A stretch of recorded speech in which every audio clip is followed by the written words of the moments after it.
Industrial engineers work within a company or establishment to improve processes and systems. The main goal of their job is to identify waste, whether it's resources that cost the company, wasted time in production, and analyzing the optimal level of service. Welcome to 24 Seconds with me, Engineer Michael Angelo Nasibo. I am working at Lexmark Cebu with the position of Business Operation Manager. Mainly, I am managing information on different accounts under Asia Pacific Group, making sure actual information will be reflected on a database that we have, which is the CBEL, and readily available if needed as well. Alright, that's the buzzer. I'm out. I'm Maria John, Serapian Vanguardia, Industrial Engineer. I am the Material Planning Manager at Tier 9 Philippines. As a planning manager, it's actually making sure that we have the right level of inventory at its optimal levels with the lowest possible cost. So as an IE, you have a lot of potential career direction. Okay, so alright, that's the buzzer. I'm out. That's a wrap. Hello! Welcome to 24 Seconds with me, Engineer Jesseron Bustamante. My current position is an industrial engineer in Timex, Philippines Incorporated. I graduated in USC in 2014. Basically, what you learn in college, you get to apply in my field of work. Greatest influence is the feasibility study. So alright, that's the buzzer end. I'm out.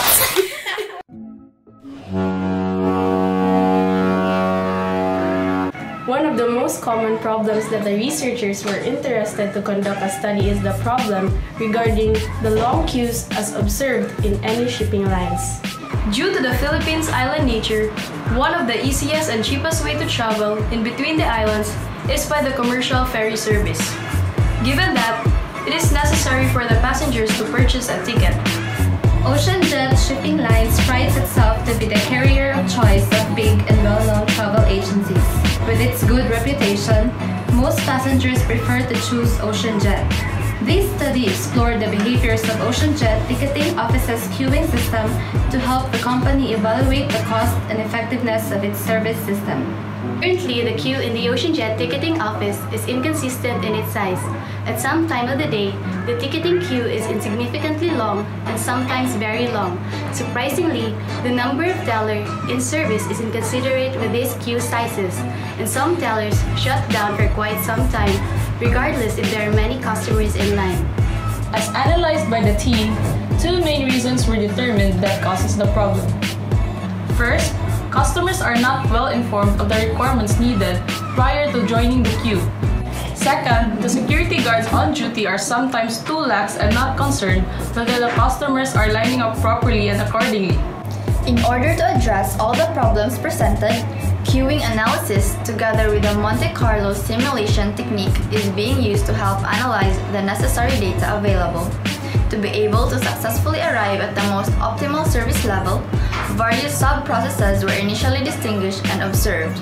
These three sub-processes were easily collected through the medium of stopwatches and a tableau of data attached on clipboards. The researchers collected data for the number of customers arriving, which is referred as the inter-arrival time, at a given time for 13 consecutive hours in accordance with the working operation hours of the ticketing office. A one-on-one research-to-server observation was done to accurately collect the data for how long each teller would provide service to each customer. Also, it was being observed that the teller would close their workstation in a given amount of time, for some reason, to count bills, bathroom breaks, or for some personal reasons. The researchers timed for how long the teller closed their stations. The simulated results showed that their queuing system is overutilized. This is due to the following reasons. First, servers close 10% of the time. Second, arrival rate is greater than the service rate. And third, there are numerous scheduled trips offered by OceanJet. Overall, customers waited on average of 3.19 minutes in the queuing system. It shows that it is during 12 to 1 p.m. that the queue is the shortest, while it is during 11 to 12 noon and 5 to 6 p.m. where customers arrive the most. Based on the study, the researchers recommend the following to OceanJet's queuing system. First, open idle server number 5 to decrease their utilization rate, waiting times, and reduce total expected cost. Second, add infographics to decrease service time for foreigners and to lessen the language gap. Lastly, reduce the random closing of tellers or schedule closing of tellers where customers' arrivals are the least.